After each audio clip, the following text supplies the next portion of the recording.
after 4 seasons of some games which were honestly fun to play and others which were absolutely dreadful, we have come to the national championship game between Notre Dame and Utah. I desperately hope Notre Dame wins this game because it means that this series will finally end. Let's see how it starts. Alright, so very first play from scrimmage, you're also going to get a view of my own custom championship field designed for a 32-team playoff, and Jabron Payne is going to get you a good look at it because he's running all the way down the field into the end zone on the very first play. That's right, 75 yards. This time I did not forget to sub in the backups. That was true backup failure. Even so, I hope you like the field. I think it looks nice. Yeah. Anyway, Utah now has to do something, but they just decide to do nothing, and they're going to go for it already. Already going for it. O-line does literally nothing.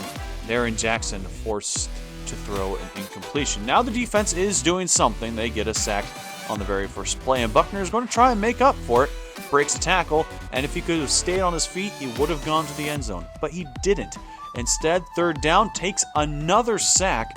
The Utah defense comes up big for that offense. They hold Notre Dame to 3 points. I'm still not sure if the Irish have even missed a field goal in this entire series.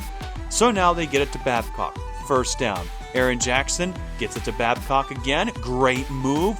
Gets a bunch of extra yards. 25. Third down again. Jackson goes to Babcock. I think that's just the strategy right now for Utah. How about a first down instead of a third down? Oh, when that happens, it's something terrible. Trey Roberson with the interception. And just like that, Notre Dame gets the ball right back. The counter to Jabron Payne. He has some room, breaks one tackle, and then breaks a second one, breaks a third one. How about a fourth? And now he has no one in front of him. This guy just won't be denied the end zone. What an absolute nightmare to have to try and defend, especially on this slider set. Well, Utah's in a pretty terrible position already. And there we go, a pass that's caught by someone not named Babcock. It's Dickens, but not Charles Dickens. First down. Does that mean another interception? No, it's back to Babcock, and he's into the red zone. Can Utah capitalize this time? They go to the side, and it's intercepted by Ben Harper, who now has room down the sideline. It's up to Aaron Jackson, who does push him out, but the damage is already done. 2nd and 11, Buckner keeps it because why not? I mean, when you run like that and Utah refuses to tackle, you may as well. 24 yards. But it's third down. Can Utah get the stop? Yes, actually, somewhat surprisingly. Instead, Notre Dame must settle for a 50-yard field goal to put themselves up by 20. The poor souls. Anyway, next play, intercepted. Will Barnes. And this time, there's no one to stop him. That's the first touchdown pass of the day to from Aaron Jackson. But this time, it's to the opposing team. And last I checked, that's not a winning strategy. So how do they rebound? Short pass, got Jaquindon Jackson this time. Picks up 10. Okay, get it solid start. And there you go, Babcock again. Old, reliable Babcock. I'm pretty sure he's nearing 100 yards already. Bam, there's a catch. It's not Charles Dickens.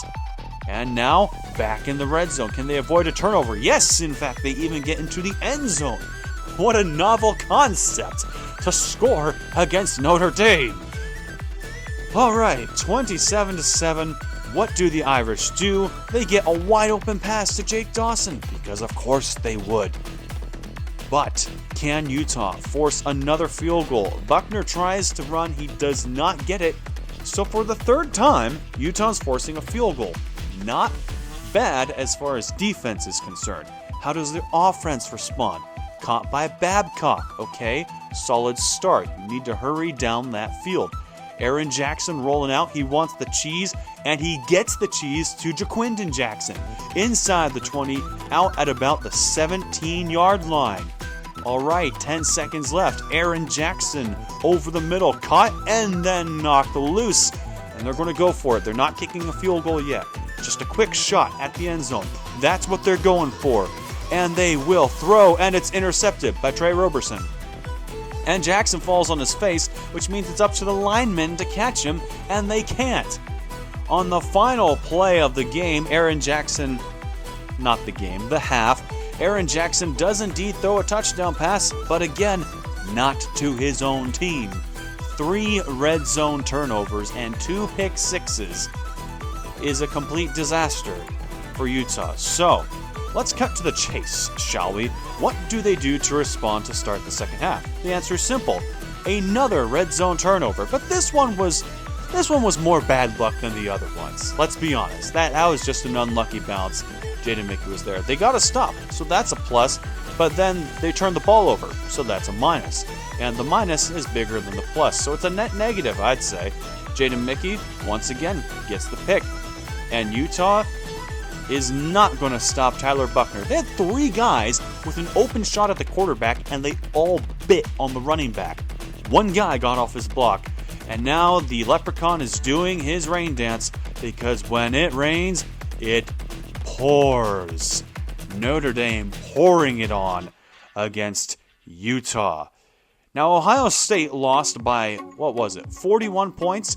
Utah trying to do better than that, and they will with this touchdown, which will make the deficit 37 points. And that is at long last the end. The Notre Dame Fighting Irish are your college football playoff national champions. The Leprechaun is getting tossed up in the stands. They appreciated the rain he brought down. It comes in the form of confetti and touchdowns.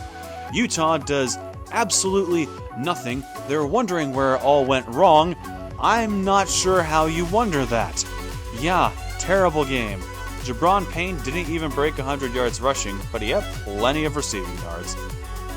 Look at that. Relish it, Irish fans. Relish it, because this will never happen in real life.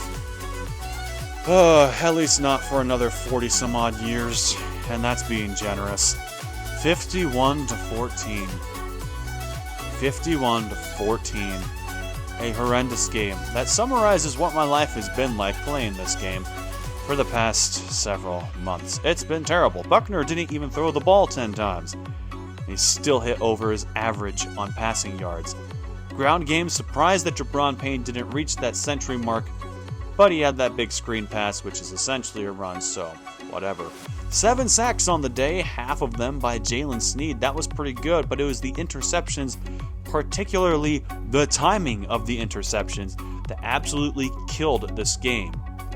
It was 4 red zone turnovers, at least. Make those all touchdowns, take away the pick 6 that happened on one of them. It's a 35-point swing. Not enough to win, but certainly enough to make it close. Utah even had triple the passing yards as Notre Dame had, but in the end, it just didn't matter. And there it is. The trophy that Notre Dame will only ever get in the virtual world, because they will never get it in real life. That's just straight facts. I would say that I have enjoyed this series, but that would be a lie. I've hated it quite a bit. So to the past me, screw you. To all those who have faithfully watched, I hope at least you got some enjoyment out of this. I'll see what my next series brings, but until then, just see ya.